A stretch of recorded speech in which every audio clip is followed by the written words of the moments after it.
Usa nga patay nga lawas sin lalaki ang nakitaan ha may baybayon han barangay Dakul, Taft, Eastern Samar pasado alas 2 han kulop han Hulyo 8 tuig 2026.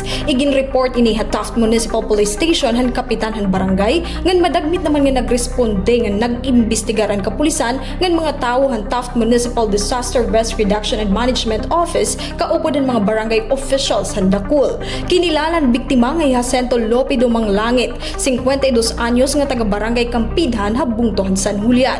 Gindara ini ha Taft District Hospital kung gindeklarasiya nga dead on arrival han attending physician.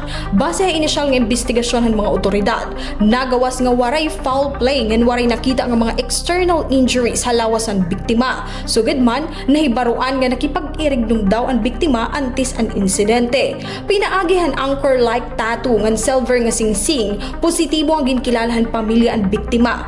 Voluntaryo hirang nga nagsumitin affidavit of undertaking. Karagsidngon, voluntaryo nirang gintutugutan ang diri na pagdumarin forensic examination ngan ginkuha nala ang lawas ang biktima. Kataliwan makumpleto ang gikikinahanglan nga dokumentasyon ngan medico-legal, iginhatag ang lawas nga duhan pamilya. Pahinom dumiton mga otoridad ha publiko, maging responsable ha pag-iinom hin mga makahurubog, ilabi na ha mga hagrani hiton baybay o dagat para imawasan ang sugad hini nga mga panhitabo.